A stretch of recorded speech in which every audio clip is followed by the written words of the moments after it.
Well, here we are. We're in Chester, Pennsylvania in November of 1972. And we're also in the middle of the Cold War. Cold War started in 1947, and it went on until 1991. For the white people in the white world, they thought this ship was designed and built to harvest manganese nodules under the cover story of Howard Hughes. But for the black world, the CIA, the mission of the ship was to raise a Russian submarine that sunk in 1968 from 16,700 feet of water. Let's see, I gotta get this thing to click. There's been about 4 or 5 books written about this. Here's a couple of them, and then, let's see, isn't clicking that well. But that's 2 other ones, great books. But tonight you're gonna hear my story.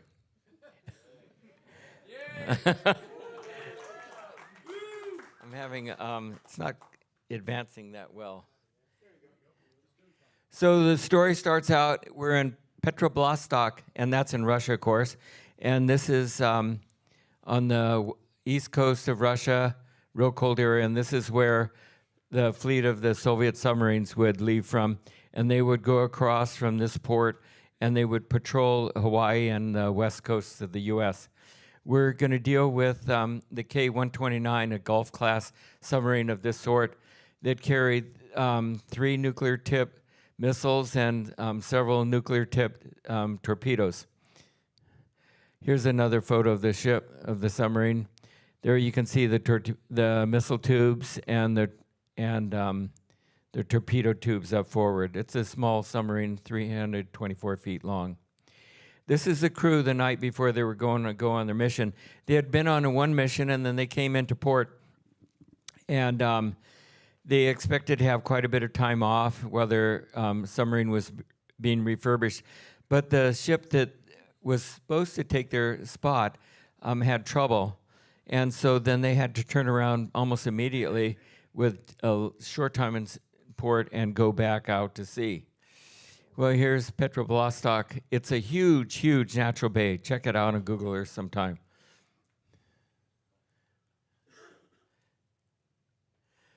So they left in late March, no, April, May, and they went out on the patrol, and in a few weeks, a couple of weeks out, they weren't heard from. Nobody heard from them, and the Russians didn't hear from them.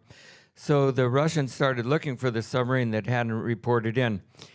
And the US got suspicious of why there was all this Russian activity looking for something. They were even, the Russians were even communicating without going through any code. So after about a week of searching, the Russians gave up searching for anything. They couldn't find their submarine. The US had 2 acoustic array systems in the Pacific Ocean. One was operated by the Navy and the other was operated by the Air Force. The purpose of the Air Force one was to listen for splashdowns of missile tests and try to pinpoint them and locate them. So the US went through their acoustic array recordings, and they pinpointed within about 4 square miles a point of an implosion. There were 2 implosions, and it happens to be right on the date line, 40 degrees north. So the US played back the recordings, and they were suspicious that this submarine had sunk there. So they said, let's go out and look for it. So the submarine sank in March. The US had a submarine called the Halibut. The Halibut had been designed and built as a diesel boat, but then it was converted to a nuclear submarine. And then it was to launch and carry the Wrigless missile. That missile became obsolete. It was, they developed the Polaris submarine, Polaris missile.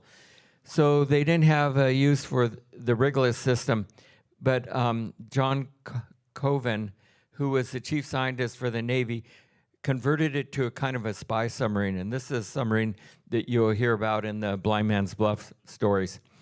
and he put on a saturation diving system, a lockout. He put on thrusters, and he really equipped it. And this is the one that they say went down on the cable and collected all that communication from the Russians. Quite a feat. So here's the submarine. It had what was they called the bat cage. Here it is. It's also set up with a DSRV, the Deep Sea Rescue Vessel. So this halibut went out to look. The timeline is pretty amazing. The submarine sank in March, and by July, they had the halibut ready to go out on patrol, looking for this thing. So here it is firing the Wrigless missile, and here it is with the DSRV on the back. This is a inboard profile of the submarine. So they went out, and the target, or what they were looking for, they had pinpointed it within about 4 square miles. They went out. Of course, the submarine can't go down 16,700 feet. They towed a sled, amazingly, with a 20,000-foot cable. They flew this cable across the bottom. Can you imagine towing this thing and trying to keep it within 100 feet off the bottom? But they did locate the submarine, and the U.S. found the submarine in late of 1968. The submarine sank in March, so that's pretty good to find this thing. The Russians couldn't find it. Let me see. When they located, they took lots of photos of the bottom. They surveyed the whole bottom, and they came up with this target. The target that they estimated was about 160 feet long out of a 320-foot submarine. Excuse me. So the Navy thought about getting it. They really didn't have much need for it, but the CIA really wanted it. There were a few things the CIA wanted the submarine for. They wanted it for the crypto. They wanted to get this equipment so they could go back and decipher all the old communication to see what the Russians' reaction were to circumstances. They also wanted to know what their nuclear-tipped submarines look like. So the Navy had a couple ideas, but they weren't that interested, but the CIA was. The CIA really wanted this, and they did a lot of intelligence gathering. So they put this guy, John Pernoski, in charge of the project. And there's John up there. And I give him credit, 2 people credit for really pulling this thing off. And one was John. He was a great team leader. People loved him. He'd fire people, he'd fire his people, he'd hire them back, but he never said things negative about him. But John had been in the Air Force, and then he studied law, and then they put him in charge of this project. They said, John, what do you know about marine engineering? He says, well, I don't know anything about marine engineering, and I don't know much about aeronautical engineering, but I was greatly involved with the U2 project. And then I knew so little about that they went on, I'm being facetious, they put him in charge of the Corona project, and he was heavily involved with this. This is on Eisenhower's time, and this is when they shot this rocket into space, and it carried an 8,000-foot roll of film, and it went into space, it photographed the Earth, and then they dropped this satellite out of space, and they went along with this airplane and captured the satellite with a parachute, falling to Earth. It had a success rate of 70 or 80%. It was a really, really highly successful project. So along with that, John was also involved with the Oxcar project. So he was a great, great team leader. Sorry for the delay with this. So the Navy had a few crazy ideas. I think they're crazy ideas of how to get this stuff out of the submarine. They thought, well, we'll send a semi-submersible down, and we'll blow up little holes in the side of the submarine, and we'll pick out pieces. Then they had the CIA had and the Navy had ideas. Well, we'll take this pentane gas down, and we'll put balloons around it, and we'll float this thing to the surface. But how are you going to float a submarine to the surface and not have anybody seeing what you're doing?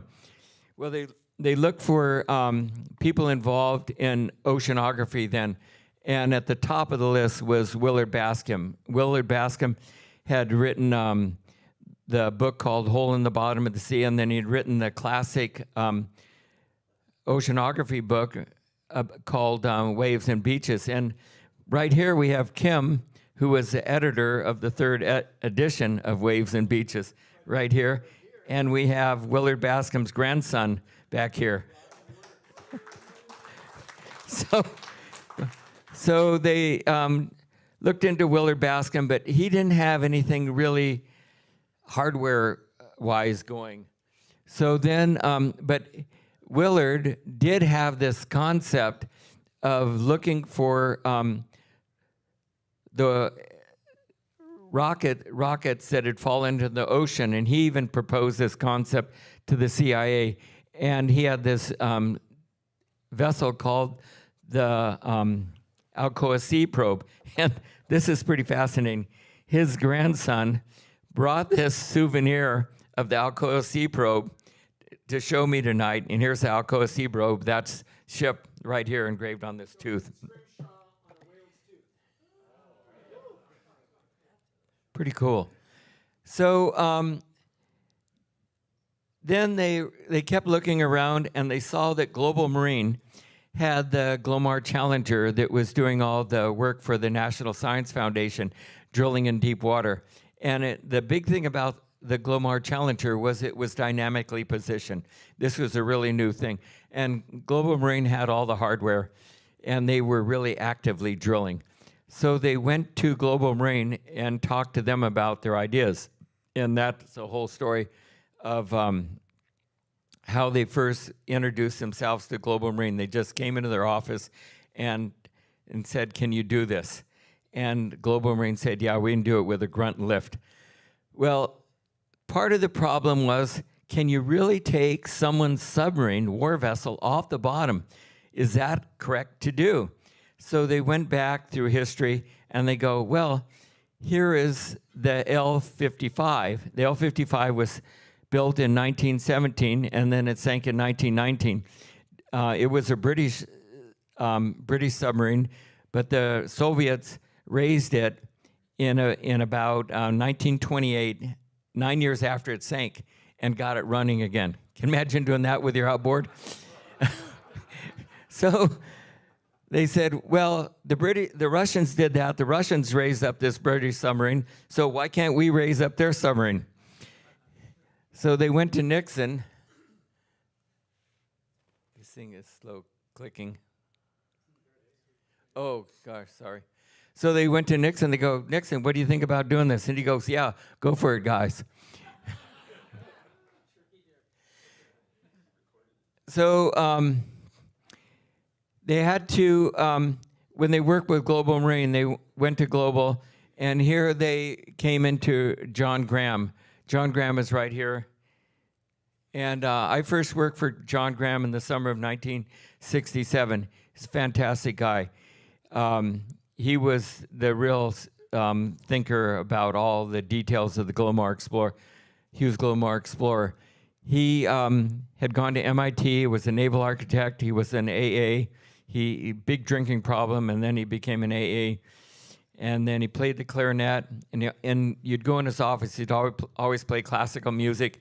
And then I'd take my calculations in, and he had this old like dime store slide rule, and he would, work out, go through all the calculations on the slide rule, and he'd be tapping it to his knee to the music he had playing in his office. Check your work, and with this smirk, he'd go, "Okay." It was amazing to work with. Kind of gruff in a way, but people really admired him. So here's Global Marine Summit, Global Marine's project. Curtis Crook was vice president, but I really think the success of the mission should be given to John Graham. But Global Marine had the Glomar Challenger, and they did all this offshore drilling stuff. So they had to figure out, CIA had to come up with a cover story. They couldn't go to a company that was listed on the stock exchange or that had individual, other than private ownership. And at that time, Hughes, who was still alive then, was eccentric to do deep ocean. Oh, I forgot to tell you. They decided that the cover story would be deep ocean mining. Deep ocean mining was just coming into being in these days. It was just the embryo of thoughts of deep ocean mining. So they thought, well, who has enough money to do this? Who could that be? And which was Howard Hughes, and who's eccentric enough, and who's private enough and secret enough. So they selected Howard Hughes to do the cover story, to be the cover story. They, a couple of photographs back there, I had a guy named Manfred Krutine, and on his own, Manfred Krutine, who was German, had been German, and he, in the Navy, he was on German submarines during World War II, and he had a personal interest in deep ocean mining, and he was writing these papers. So the CIA hired him to be their spokesman. He was their expert. So this all gets into creating a veil or a cover story, and it's called perspective management. We all did this as kids. Like if you're going to sneak off someplace, say you're going to your boyfriend's or girlfriend's house, you don't want your mom and dad to know, you have to create this cover story. And whatever the observables are, like what clothes you take or when you leave or this and that or how you look when you come back, is these are observables. And you have to create a cover story for all the observables, and you have to make them real or like truthful. And that's how this project succeeded to be a cover story from when they started building the ship until the story was broken in about late 1974. Is all the observables had a cover story. So part of the observable was that they sent a couple of their ships out. One of them was the Glomar II, to look for manganese nodules. And you know what? When they were looking for manganese nodules, they happened to go to the site where the K-129 had sunk. And they photographed that, and they went here, and they went there, and they went there, and they went all these different places. And then they got most of the information they wanted to know, but then the Glomar II had been in port for a while. Oh, this is part of the observables, is they gave us all these batches. They got these manganese nodules, and they gave us belt buckles, and people would say, what are you mining for? And we said, manganese nodules. There's one person here that brought a bag of manganese nodules tonight. And so they are real. There he brought manganese nodules. They gave us all manganese nodules. We take them home. Hey, here's a manganese nodule. This is what we're really mining for. Out on the Glomar II, they had David Sharp, and he was the head CIA guy that was on the ships. He really didn't want to go to sea. But they sent him to sea a couple of times. They gave him a seasick patch. They gave him pills, he describes, to keep him from getting seasick, which would make you sleepy and then make you stay awake. So they gave him this combination of pills that he describes. Here's the Glomar II. It's a small ship. I think it's less than 200 feet. It was originally designed by John Graham as a barge, and did a lot of drilling down in the Santa Barbara area in the winter, and then went up to Alaska in the summer. But this is a ship that they sent out collecting these manganese nodules. When they were out collecting the manganese nodules, this Russian ship shadowed them the whole time. And they were so worried that the Russians were suspicious of what they did. So they go, how can we convince ourselves or show or know if the Russians are suspicious about it? So this ship was operating out of Honolulu, and Manfred Krutine describes this story.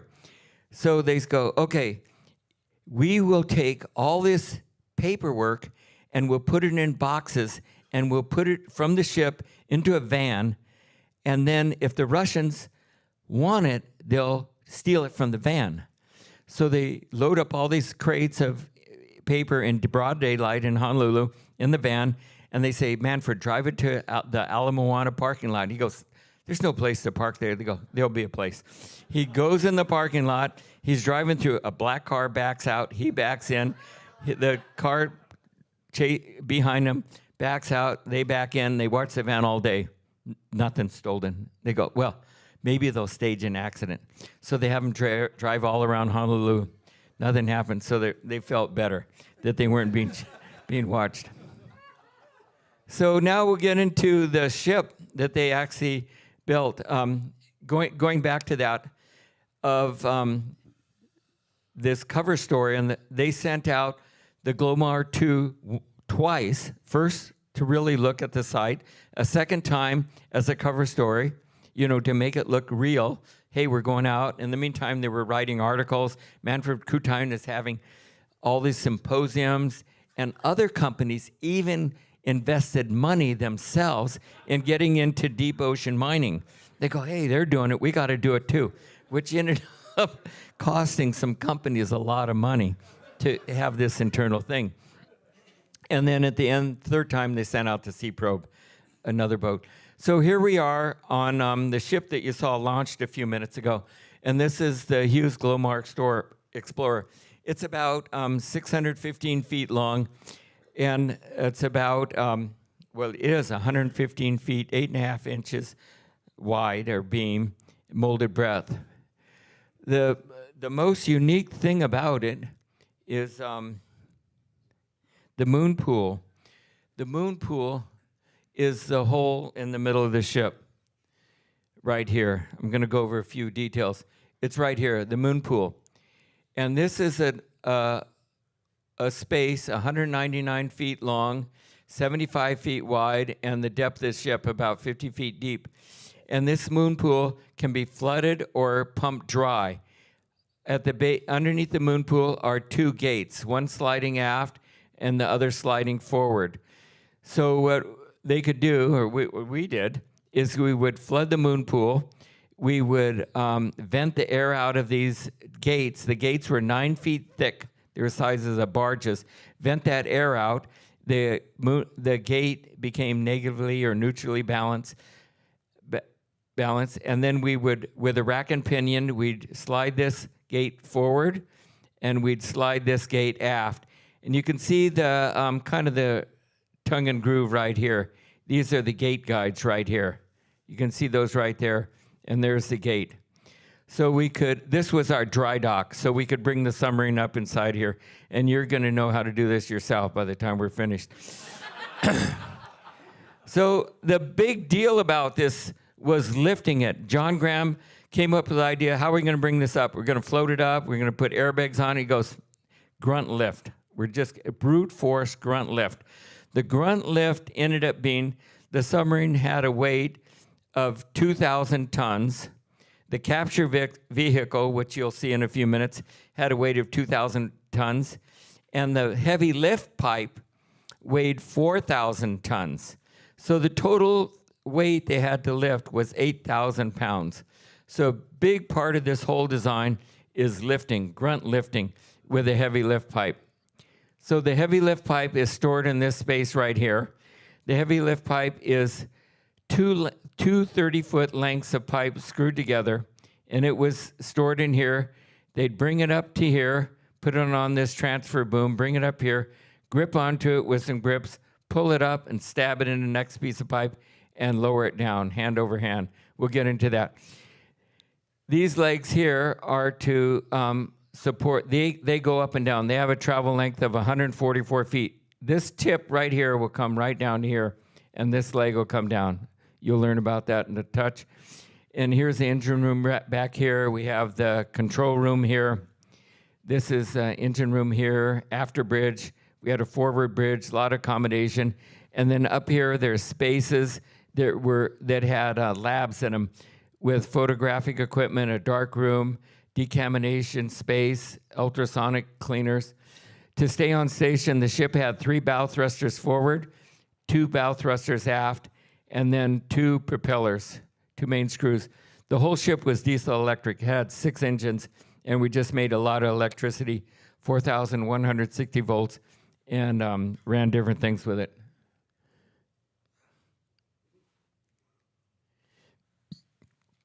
Here's the ship right here, and this shows it with the docking legs down. We call these the docking legs right here. Those are the docking legs. Remember, they stuck up before, now they're down here. And this is the capture vehicle right here, and we'll see many more photos of that. That's what actually went around and gripped the submarine with these, they call them tines. So they're like backhoe legs, like backhoes. They were articulated there, and articulated there. So they had 3 joints in them. This whole giddy up right here weighed 2,000 tons. This is 2,000 tons, and all this pipe going up here is 4,000 tons. At the corners, you'll see 4 legs right here. 1, 2, 3, 4, and these are big pistons. And they were used to push this whole thing off the bottom. They figured the submarine is going to be stuck in the mud. They didn't want to have to lift the whole load by pulling up on the pipe, so they had these pistons here, and they pushed those out, pooped those right out the bottom, and those are still on the bottom of the ocean, like the lunar lander. Here's the ship being built, and what you see there is the moon pool. This is the moon pool. All this is extra structure right in here for the construction of the ship. But this is the length of the moon pool from here to here, and these are the sides of the ship. Right here, from here to here, we have moon pool over to here, and then there. They called those the wing walls. So this ship went through some real contortionist activities. When the well was full, you had all this buoyancy in midships, so the ship would hog. And then when the gates were open and the well was flooded, you lost all that buoyancy, so the ship would sag. So they had to design all that into it. And then on top of making it sag, you had this 8,000 tons right in the middle. So the thickness of the steel on the wing walls was fantastic. Here's the ship, and it shows the docking legs extended. And right there on the end, you see these pins. They were in the capture vehicle, and the legs could tilt. They could tilt in and out this way. So they could come in and grab the capture vehicle, pull it up. They'd lower it down, extend like this, and release it. But that was a really big deal, the interface. Whenever you go from air to water or try to grab anything that huge, weighing 2,000 tons, and capture it, it's a fantastic feat. And it really, really jostled the ship around. This shows the docking leg, and right here, there was a big keyhole. Let me find this. There you see the keyhole, so when they put that pin in, they'd slide that across and lock it in place so it wouldn't jump around. This is a picture on the left is the docking leg. And John, this is another part of the brilliance of John Graham, is he went out into industry and he just found people that made jack-up rigs. And they had legs like this that would extend. So he used all that technology, the leg design, the motors, and so forth. I think it was a company called Laterno made a lot of jacking legs. And these are all the electric motors right here with big gears in them to drive the legs up and down on a rack and pinion. And then right here, I don't know if you can make out, there's a piston, and that's to make it tilt. And then here we are, we're right inside the moon pool. You see how high it is? There's a guy standing right there. And it's fantastically high, and that's that the keyhole right there with the big piston that would slide this thing back and forth. Or there's the piston right there, slide it back and forth. Right down the center of this is the rack to drive the gates open and close. And then inside this little slot there is a great big pinion gear to move the gates. Here we're at Sun Shipyard up on the Delaware River, and then they're sliding the gates into place. The ship is in a dry dock right here. They have it ballasted just perfectly, and then they are sliding a gate right into place here. And then this is another one of the gates being slid into place during the construction. Here's my friend Chuck Cannon. Still talk to him. He was a naval architect I work with. And here he is standing by the gate, and you can see the depth of the gate right here, from there to there. Here we are inside the moon pool, 199 feet long. They estimated the target to be 160 feet long. When I first, in the summer of, late summer of 1970, after I finished, graduated from University of Michigan in naval architecture, I went back and worked for Global Marine as a real young naval architect. Then one day, John Graham called me into his office and he said, "Hey, Chuck, will you draw up lines for a ship that's 35,000 tons and has a moon pool of 130 feet long?" So I drew the lines for that ship. And then as they found out how big the target was, he goes, "Well, redraw it. It's got to be 170 feet long." And then finally it was, the moon pool was 190 feet long, and the ship just grew and grew. So then he said, okay, then I did the stability for it and kept going on with this design. I think I was about, as far as I can recall, I was the only naval architect working on it during this preliminary design, and until the CIA bought into the design and said, okay, go ahead with the full thing. Then they hired a raft of people. Here we are in the moon pool again. It's just a huge, huge thing. This is the center line. Right down the middle here, we see the rack and pinion. I mentioned that all the pipe, the heavy lift pipe, was stored, let me find this, was stored down in this hold. Then they had a gantry crane that went port and starboard and brought it over to a slot in the middle of the deck, and the praying mantis reached in, grabbed it, and put it on the transfer cart, and it went up to the A-frame, up to the rig floor right here. The rig floor was pretty amazing. The rig floor gimbaled. This whole thing, which we'll get into a little bit more, was on shock absorber, heave compensator, so the whole rig floor could travel up and down 15 feet, and it could tilt port to starboard 8.5 degrees, and it could accommodate 5 degrees of pitch. There we see, this is the heavy lift system bringing up a big piece of pipe, and here's the transfer crane, and here's the rig floor. Now, right about here is the gimbal.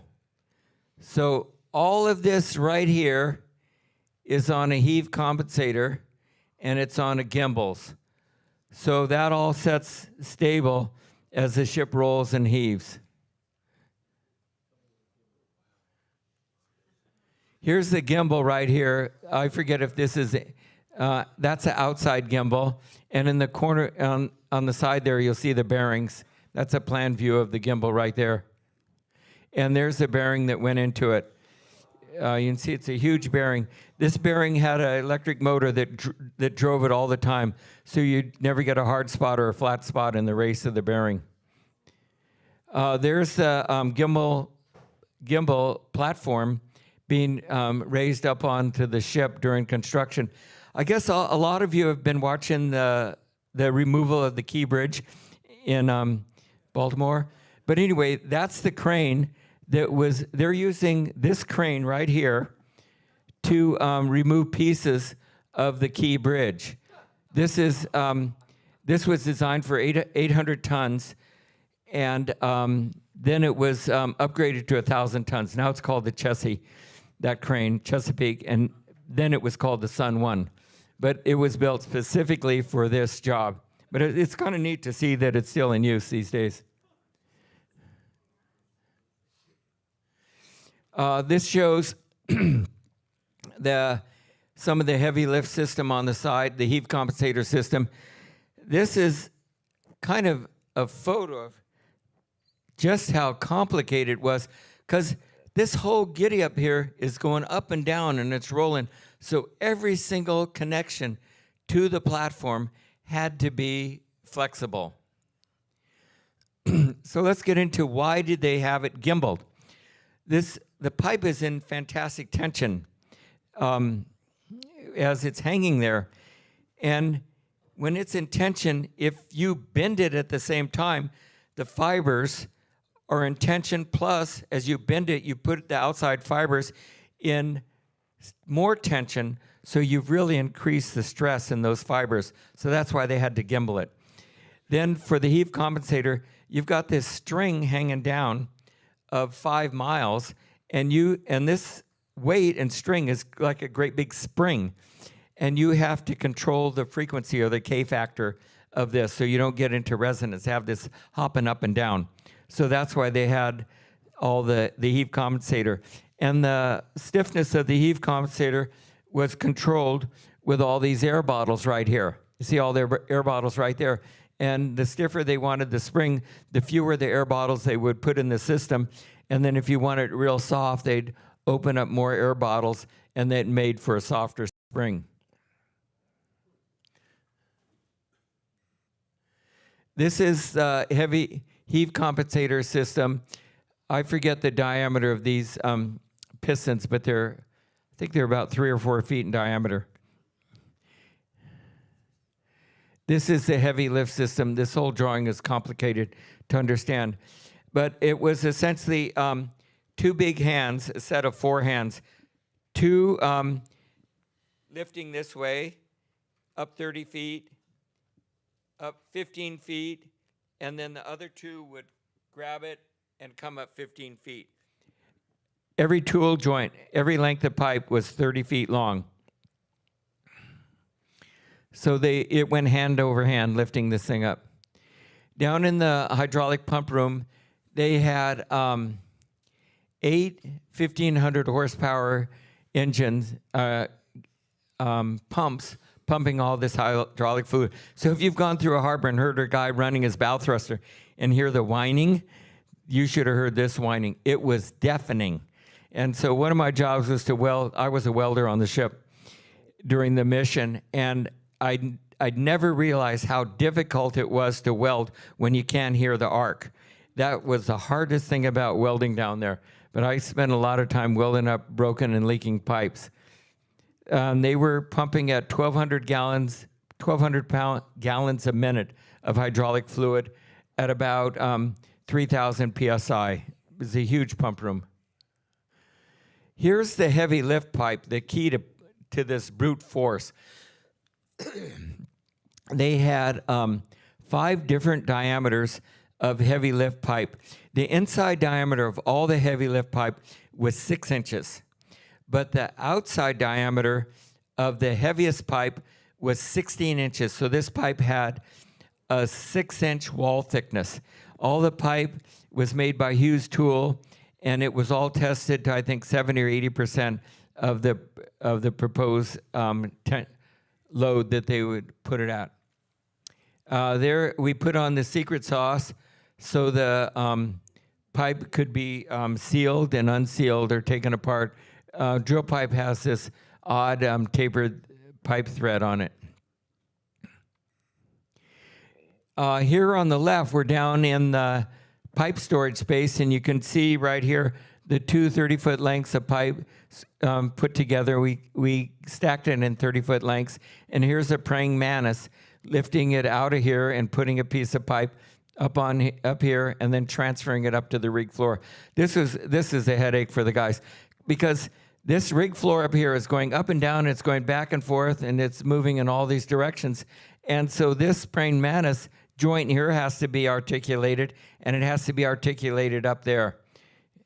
It's very, very complicated. So they built the ship in Sun Shipyard. When it was built, they were going to go through the Panama Canal. But for stability reasons, during construction, they increased the beam 10 feet. So we had to go around through the Straits of Magellan. And it's so fascinating. Back here in the corner, you have a flag from this ship of when it went through the Straits of Magellan. Here's a crew. We had a crew change in Bermuda. This is when I got on the ship. And when I was on the ship in this time I was ordinary seaman. And here's our ship. We're going to join in a few minutes. We're all going out there for our adventure. We went across the equator, so we all got this certificates. This is in the Straits of Magellan here. And here I am in the Straits of Magellan. Here I was as an ordinary seaman. So how's a guy from Encino end up here? So after high school, I went to Cal Poly in San Luis Obispo and studied mechanical engineering. And then during the summer of my sophomore year, a friend of mine took me out to dinner and he goes, "Hey, Chuck, what are you going to do this summer?" And I go, "Oh, just goof off, sail my boat," and nothing really. He goes, "Man, you got to work for Global Marine. They're doing all this stuff. They're mining for gold. They got the Glomar Challenger." So we had lunch in downtown LA, and he drops me off at Global Marine's office at 650 South Grand, and he says, "Go in there and get yourself a job as a junior engineer." So I walked in and I go, "I'm Chuck Canby. I want a job as a junior engineer." And nobody, it wasn't a big company. They didn't have people like me rolling in. So I went up and met a fellow, Clemmy Jones, a naval architect that had gone to Michigan. And he said, "Well, this guy's pretty ballsy. We'll give him a job." So I worked that summer for Global Marine. And during that summer, John Graham would give me drawings to, he would mark up construction drawings, and then he would have me transfer those marks up to his drawings. So I got interested in the structures of ships, and I said to Clemmy at the end of the summer, "Hey, where could I learn all this stuff?" And he said, "Well, you go to Michigan," and he told me some other places. So I ended up transferring to Michigan. And then after I finished school at Michigan a couple of years later, I went back and worked for Global Marine. I worked on the preliminary design of the ship. And then, when you're young, you go off and do other stuff. So an instructor from school talked me into going to work up in San Francisco. I went up to San Francisco, but I wanted to go to sea. So I said, "Well, I'll go to sea on the Glomar Explorer." So to go to sea on the Glomar Explorer, they could only offer me a job as an ordinary seaman / welder. So I went to welding school. I took off my suit from working in downtown San Francisco, went to welding school with all those ex-convicts, got certified, and got a job on the ship as an ordinary seaman / welder. Well, I did that for about a year on the Glomar Explorer, and then for the missions, they needed a resident naval architect. They knew my background. All the seamen hated me. Well, they didn't hate me, but it kind of annoyed them. There's this college guy, and there he is trying to be one of us, an ordinary seaman. So then they gave me the job as a resident naval architect, and I did stability and pumped ballast and kept the ship level and kept it from breaking in two, and did welding projects, little design projects. So that's how I ended up here. But here, Chuck Canby, ordinary seaman, going through the Straits of Magellan. So in the meantime, while we're going through the Straits of Magellan, the capture vehicle is being built up in Sunnyvale by Lockheed. The CIA had a lot of association with Lockheed over projects. So they built this barge called the HMB-1, the Hughes mining barge, which is built down in San Diego. And you'll see that it has a telescopic roof, and that's so that nobody in a satellite or plane could look into the barge and see what they were doing. And they were building this capture vehicle or mining machine. They always told us mining machine, and that was drummed to our head that it was a mining machine. And here the telescopic roof is open, and there you can see the supposed mining machine, which they called the CV, or capture vehicle, inside the HMB-1. In those days, everything was done with just slide rule, drafting, no CAD. There was no CAD then. Every single drawing was done with pencil and paper and blueprinted. They did a little bit of computer analysis, not too much, but it was mostly just all manual stuff. This is in the 1970s. And then there we went around the Horn, and there we arrived at Pier E in Long Beach. And Pier E is pretty much at the base of the Desmond Bridge. The Desmond Bridge is just torn down. They built that new bridge down in Long Beach. We were right next to the Spruce Goose. The Spruce Goose used to be right at our bow. This is all the Howard Hughes Spruce Goose.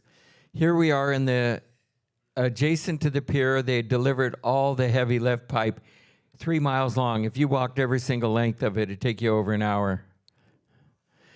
When we went out on one of the tests, 2 of the pipe joints couldn't be undone by the hydraulic torque device up in the rig floor. And so they couldn't break that joint. They had to go to the next one. It was a big mix-up. A lot of trouble when you can't undo 2 lengths of pipe the way you can have to end up storing it.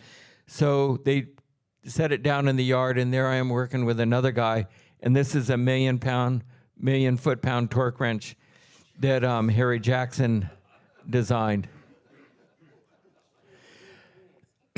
So when they were building the ship, you know, all the CIA guys were working on the East Coast, and then a lot of them were assigned to the ship.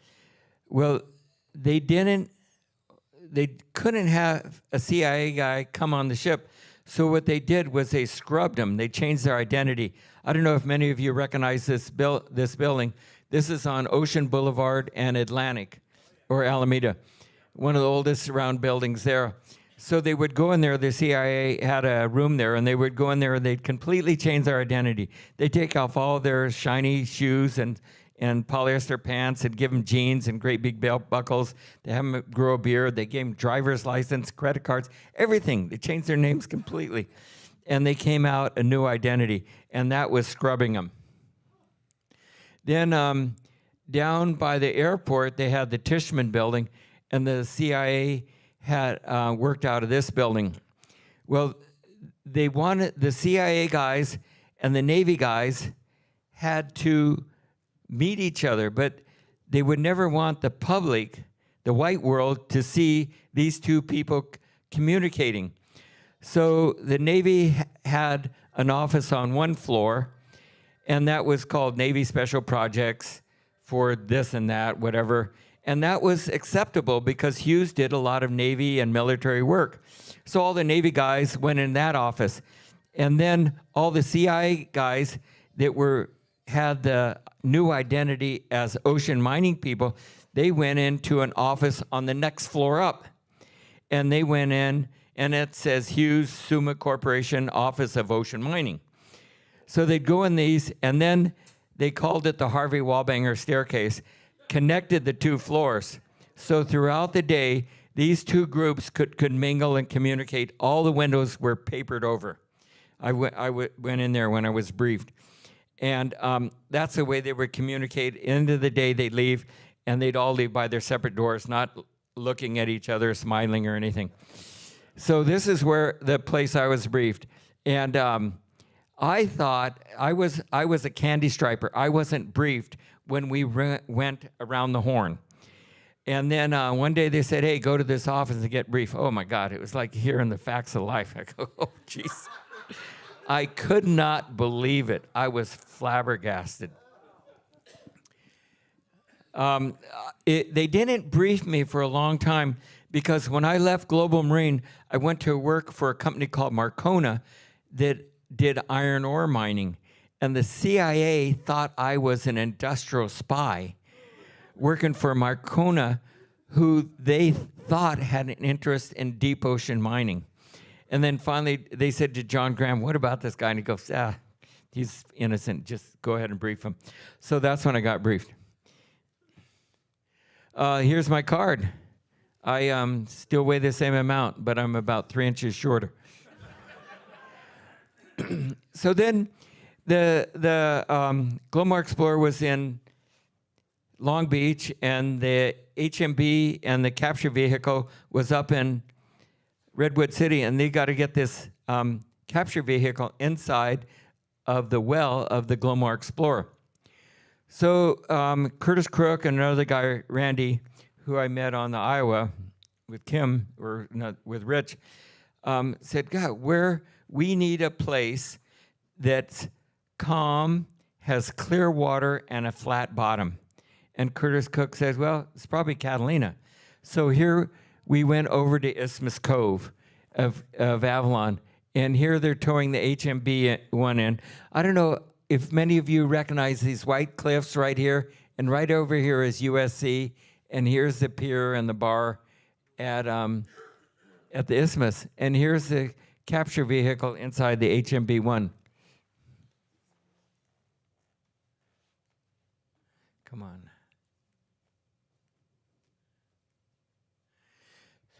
So they towed the HMB-1 into the Isthmus Cove in about 160 feet of water, and they deballasted it and set it on the bottom. And here's the HMB-1 set on the bottom right here. This is a great artist rendition of this. And there the telescoping roof is in. There's the moon pool, the well, with the gates open, forward gate there, aft gate there, and the docking legs reaching inside of the HMB-1, capturing it, and then pulling it up inside the well.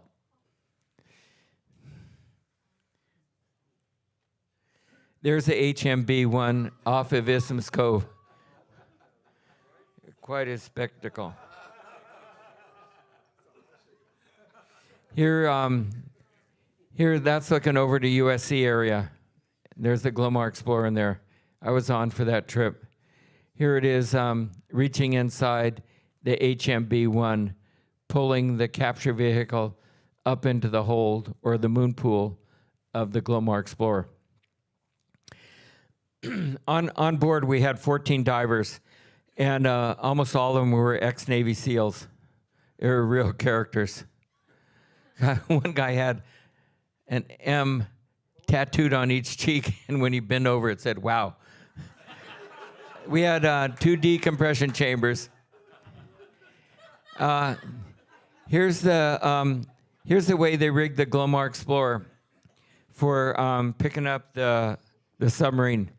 Is they have this huge bridle. Here's all the heavy lift pipe, the 16,700 feet of it, the bridle here. And we'll get into this baseline. They had transponders on the bottom. I'll explain all that in a few minutes. This is the capture vehicle that was built by Lockheed inside the moon pool of the Glomar Explorer. Right here, you see these propellers, and these are thrusters. And they're hydraulic pumps, and they were driven with seawater pressure.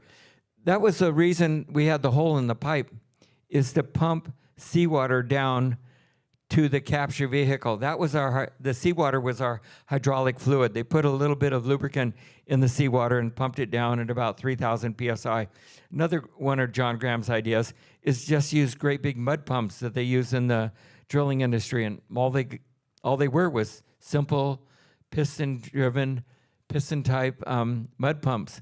These are the domes and that all the electronics and control systems were in right here. Right here in the corners, you can see these big pistons, and these are the push-out pistons that have that pad on the bottom that they pump water into and poop them out the bottom. You can see that the whole cover of the moon pool is covered. The top of the moon pool is covered so nobody could look into it. This big piece of pipe here goes up, and there's a clevis on it, and it attaches to this clevis here. And that's the way they rigged that bridle, to hang this thing in this three-legged system.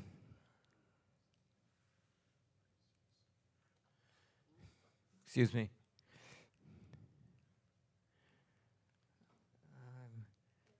I want to go the other direction. Excuse me.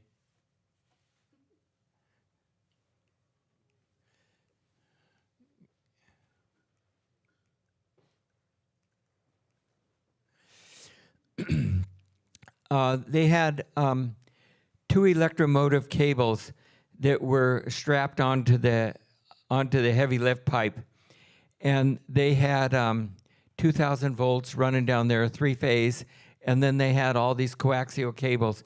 They were using multiplexing, and they could send 1,900 pulses per second up the cable. And you think about that, all this multiplexing, and 50 years ago, but that's what they're doing. So that's the EM cable, and that was strapped on to the pipe as it went down.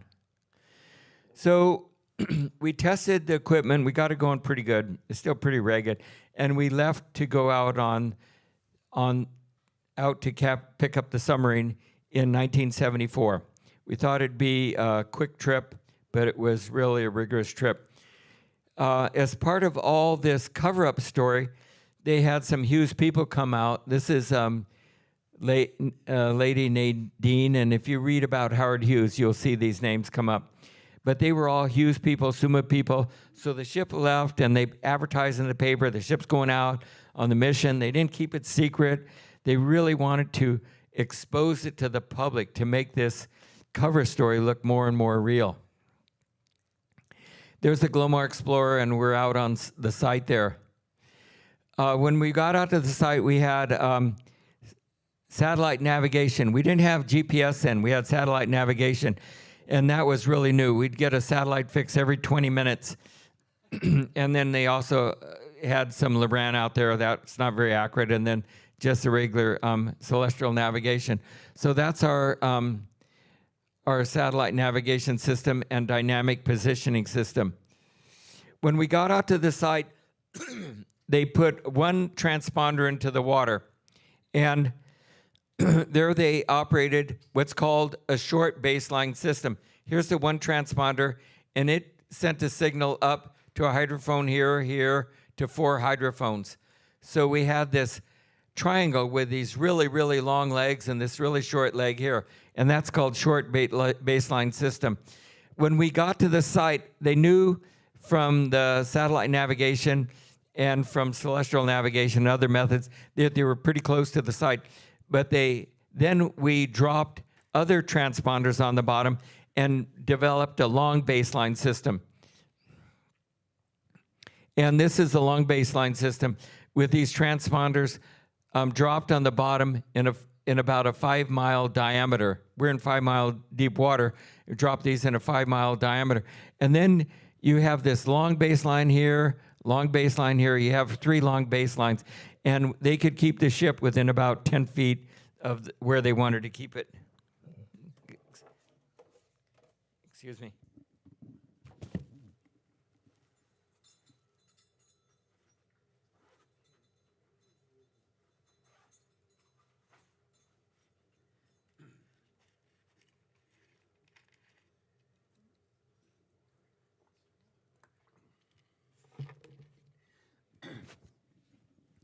It was Honeywell that developed all this dynamic positioning system.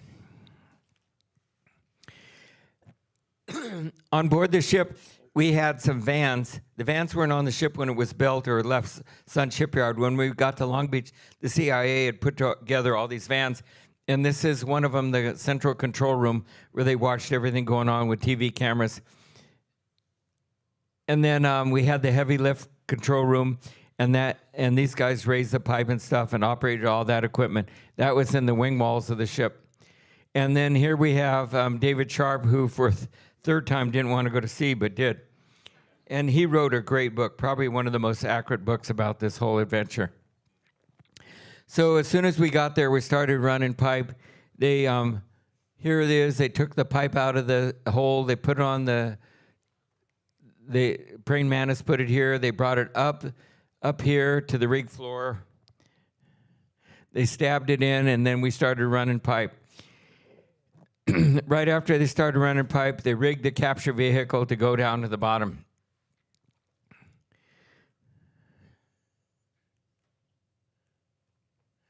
So on board the ship, running all the crew was Leon Blurton, and he had worked for Global Marine for years. Everybody loved him. He was a great guy to work for.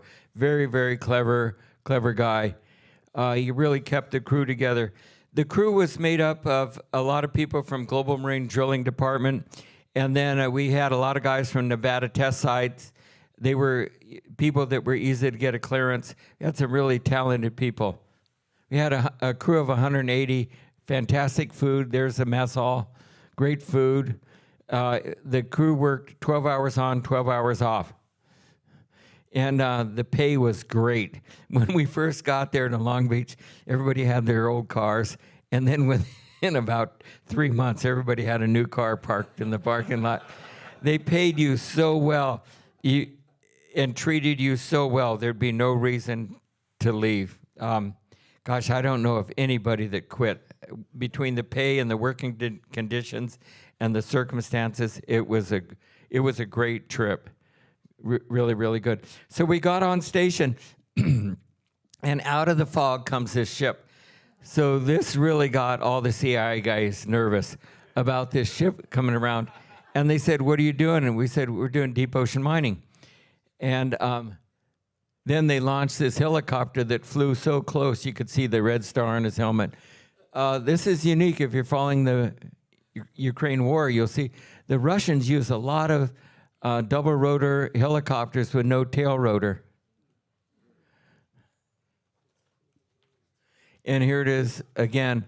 Now, we weren't allowed to take photos, so the CIA gave us a lot of photos that we could take home and show our family. You know, they gave us the nodules of photos, the galley, all these stuff to keep us happy. And I still have this photo. And then a few days after that ship left, then this British merchant ship came by, and they said, "Is there a doctor in the area?" And so we responded, and it's part of the cover story. Yeah, we have a doctor on board, and they sent this crew member over to be examined. He ended up being okay. He had fallen down drunk, or he didn't have a heart attack or anything like that. So we examined him, and then they, we made us look real.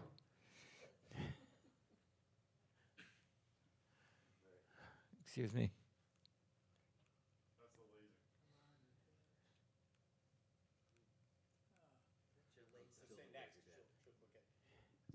I have trouble.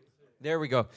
Then after that ship left, this ship came around, and they stayed around almost the whole time we were there. They thought that we could do this, run the pipe down in 6 days, capture the submarine, bring it up in another 6 days. We're supposed to be out there like 12 days. It took us about 23 days to get to the bottom. They had one thing broke after another. We had the heavy lift system break, the gimbal system break, just lots and lots of problems. It was a really, really a big struggle. So this tugboat stayed around a long time. This is, oh, shoot. It was odd. There was one woman on board. Very different. The pressure was fantastic. We're operating in 16,700 feet of water. That's over 500 atmospheres. So if you went to the dive shop, say, "Hey, give me a good fill, make it 3,000 PSI. If you opened up the valve, water would flow in at a differential of 4,000 PSI. If you doubled it, we were working at about 7,500 PSI. Give you an idea, at 500 atmospheres of pressure, a cubic foot of water weighs about 25 pounds, whereas a cubic foot of water weighs 64 pounds. So that's an idea of the pressure. We sent these cups down, to see them all squished up. Here's a capture vehicle, and you can see all the legs. They called them tines, and they were big grippers or claws. When the capture vehicle got to the bottom, it flew around with its thrusters. It could be thrusted around and flown, and it drops transponders around the target. When they lowered it so far, they saw the target on the bottom. They dropped these transponders around it, and then Honeywell designed a system that this thing could dynamically position itself within a foot. Honeywell was amazing. Here's a capture vehicle with the tines extended.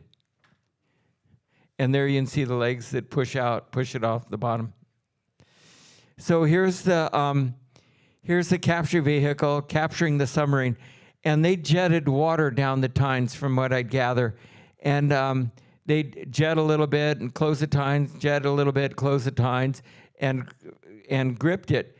And this was a real struggle. What had happened is a lot of the sensors that sense the position of the tines had failed. So they really didn't know how hard they were gripping it, and they were worried about breaking the tines from too much pressure. So what happened when they had it gripped is the heavy lift, the heave compensator system failed for 24 hours, and a fantastic weight of pipe came down on the capture vehicle and really stressed the tines. So we raised up the submarine. We had gripped the whole submarine. We raised it, the whole thing up off the bottom, and we're about halfway up, and one morning there's this jolt of the ship. And they looked at the TV cameras and they said, well, everything looks okay. And then when the camera refreshed itself, that's what happened. 2/3 of the submarine fell to the bottom. Every time I read the book, I think it's going to end differently. But it ends the same way. And so we brought the submarine up, and all we got was the torpedo room. That's all that was left, and the tines were broken. That's what we wanted, the 160 feet of the submarine, and what we got it on the right, the black, was the torpedo room. What a shame. So here is the submarine, just the bow of the submarine, and there you can see the broken tines right there. And then they weren't sure when they broke, but they went back and surveyed the site. And I haven't figured out or found out what vessel came back and surveyed the site. It could have been the halibut again. And they saw one of the tines stuck in the sand where they had pulled the submarine out of the bottom. So they said, well, we'll go back the next year. So they, oh yeah, this is amazing. So we're pulling this thing up, and even some of the debris is floating out of the submarine. As we get closer, there's more water motion around, and things are floating to the surface. We go, oh my God, these guys could send a diver over and look and see what we're doing. And when we're about 100 feet down, this boat toots like 3 or 4 times and leaves forever. And I think, this is my theory, is the Navy created some disturbance, and this was the closest vessel. It's like if you're going to rob a store, you break the window down the street, and that kind of deal. So the Hughes Glomar Explorer went to Lahaina, and that's where we had a crew change. And then this is where ships used to go in the old days for a crew change, or during the World War II and other times. Someone asked me about this. If we thought about going down after the tines broke, after we lost it, if we could have gone down to get it again. Well, as soon as we lost it, we told the office that David Sharp communicated with the headquarters in Washington, D.C., and they said, go back and get it. Just what you have, hold on to, go down and pick it up. Well, that was impossible because the jack-out platforms were pushed out. They were on the bottom. Tines were broken off. And then after 2 communications, he finally got through to him, and John Piernoski goes, okay, it's all over. Come back. So we came back, and we went to Lahaina and had a crew change, and we anchored offshore there. So then, after we had a crew change, I was on A crew, and then B crew came on board, and they went out off of Lahaina, and they cut up the submarine and threw all the pieces of it overboard that they didn't want, but they did keep other things, you know, the logbook and so forth. And there were, I think, 6 bodies on board. 3 of them were identified by name tags. So they had a burial for them, and they recorded the burial. They reviewed what a Russian burial looks like, and they did everything very properly and recorded that. And then I think it was in about 1991, they gave the Soviets the film of this burial.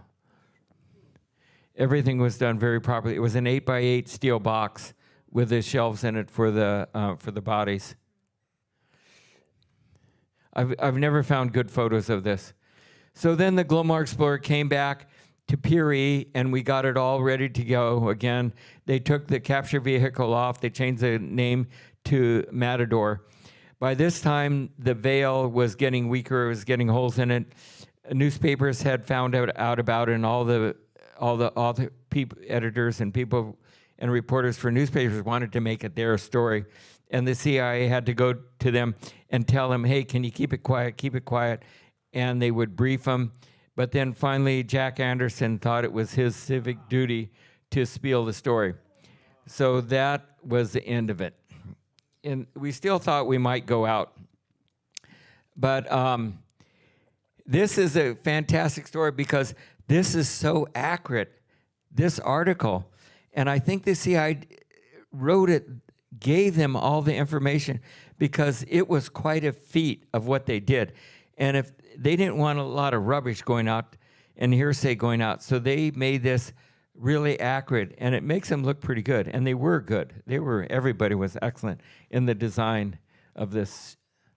So there were some things that came out of it. And a big thing was the Glomar response. And that is, we can neither confirm or deny that this event happened. And for when there's all this Freedom of Information Act, the CIA still uses it and other people use it. We can neither confirm or deny this happened. And even, I think it was Kissinger first gave it to a Russian person, a Russian higher up, like the ambassador to Russia, to the US, and gave this response. And so you get the Glomar response out of it. And then the ship did go off, and it did some ocean mining for Lockheed, but that wasn't successful. That was in 1979. The ship became ASME Landmark, got this Landmark Award for design and engineering. And then a couple years later, the ship was converted to a drill ship, and Transocean operated it as a drill ship until a few years ago, and the ship was scrapped. The HMB-1 is now used as a dry dock up in the Alameda, up in the Bay Area, and it's still very useful, excellent dry dock.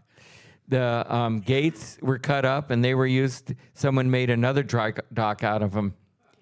Here's the Sun 1, now the Chesapeake 1, and that's just a couple of weeks ago, removing parts of the Key Bridge. And then here's guys I work with, all University of Michigan graduates. We've all done well. Excuse me. And then I went on, I sailed and got my chief engineer's license. Never went back to the office. And that's my story. Thank you.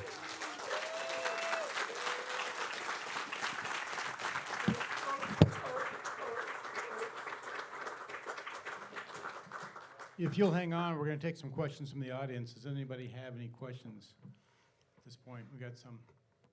First hand went up back here.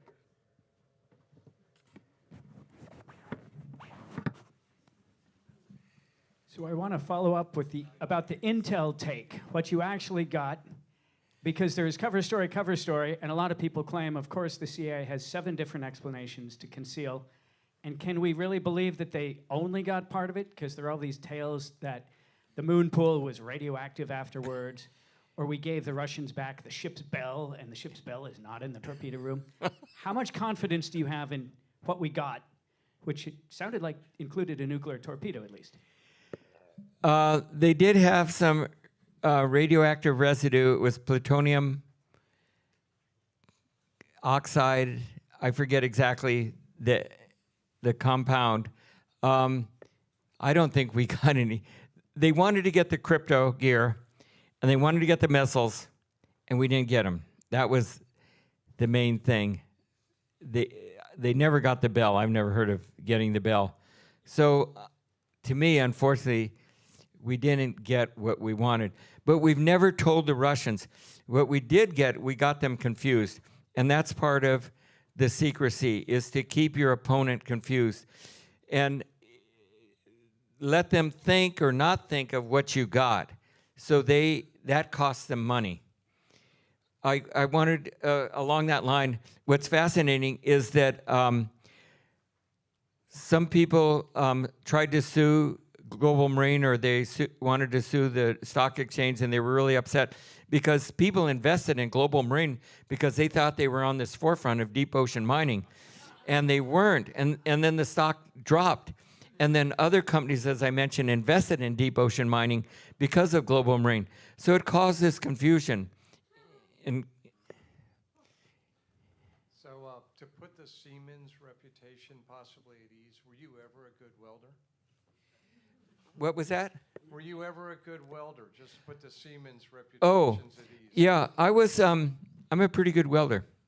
Yeah, and I still weld almost every day. Yeah, yeah. I was. I did a lot of welding. I got a lot better on the ship, and they would have me design things and build things. Yeah. Oh yes. Oh God, I'm glad my AI wife reminded me. We saw that Russian ship come by. Let me see if it's turned on. It's not good. So one day the CIA guys come to me and they go, Charlie, will you weld up a steel box? Because we have, if we can't, okay, they had cages that were weighted, and they had a slide up by the bridge. And if we were boarded, they were going to put all these secret documents in these cages and slide them over the side and drop them in the ocean. But they needed some of that stuff to get back online, kind of like reboot. So they asked me if I would weld up this box, and I go, that's stupid. If the Russians see a big box, they're going to want to just shoot the lock off of it. And so I said, I'll make you a secret pipeline. So I went into the CO2 room. We carry a lot of bottles of CO2 to fight fires, to put out fires in the engine room. It's a big room, nobody goes in. And I built this secret pipeline. And coming out of the deck, I had a 14-inch pipe come up about a foot, and then I had a pipe flange and a section of pipe about 6 feet long and another pipe flange, and then this pipe went overboard, was welded to the side of the ship. So the CIA unbolted all the flanges, gasketed everything, put all their documents in it, and bolted it back together, and it looked like a pipe. And so I had friends that worked on the ship afterwards, and I told them about it, and then they would go to the chief engineer first, and they go, hey, what's this pipe for? They go, oh, I'll show you what it's for. And they look, and they couldn't trace the pipe. So it was pretty fun. But that's a secret pipe. So I had a question with the Clementine and HMB-1. You showed a picture of the HMB-1 in Catalina. Yes. And then the Glomar ship picks up the Clementine. Correct. So is the HMB-1 dropping Clementine to the bottom and then moving out of the way for the Glomar to pick up Clementine? Okay. I'm a little unclear on that process. Oh, all right. They would bring in the HMB-1 and they sunk it to the bottom in about 160 feet of water. The whole HMB? Yes. The HMB could sink. It was a floating dry dock that could sink. So it sank right to the bottom. And then they opened the telescopic roof. Then the Glomar Explorer went over the top of that, and we had 4 anchors out so we could line up perfectly. And they lowered the docking legs into the HMB-1 and hooked on to the big pins on the end of Clementine. It's interesting, he remembers the name Clementine. They call it, Clementine, the Miner 49 Clementine. So that was another nickname for the capture vehicle. We always called it the mining machine, and other people called it Clementine. So is that clear? Yeah, and then the Glomar Explorer would move away, and Yes. And was it under its own power, or did it require a tug? The HMB-1 was a barge, and it needed tugs. It was pulled around. If you ever see pictures of the HMB-1, you'll see these big cylinders that hinge, that float up, and you'll see that in some of the photos. And they were to control the attitude of the HMB-1 as it sank. Instead of it going down hard on one corner, they could ballast those canisters that floated at each corner. We went over here.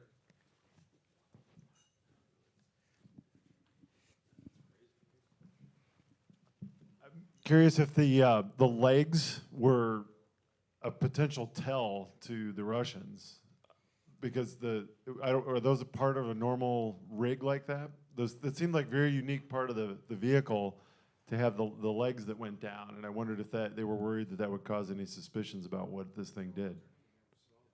I didn't follow that. I don't hear So- that. Sorry, Can someone else tell me what he's? the two large legs that are on the vehicle on the ship. Up above it and then would go down and hooked on. Oh, the capture. The oh, capture legs. No, the docking legs. Yeah, was there concern that would create suspicion from being viewed by the Russians that this did something other than just a standard drill rig? Does that No, make sense? the ship was so peculiar that I don't think that was the alarm them. It's pretty amazing that they didn't catch on to what we were doing. And they could see us lowering pipe, bringing pipe up and lowering it down, and it was pretty obvious that we were lowering a lot of pipe down, and they could have counted the amount of pipe that was going up and down. But those docking legs, it's interesting that for stability, they did put the docking legs down when we made the heavy lift, because the GM, the stability of the ship, was decreased, of course. When you have all that weight suspended, I think 115 feet above the baseline of the ship, you have 8,000 tons plus all the other weight. So stability was a huge issue. Let's give Charles a big round of applause for tonight. Well, thank you.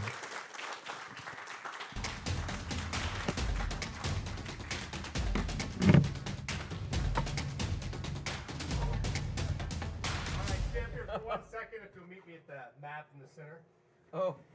We got a certificate for you here.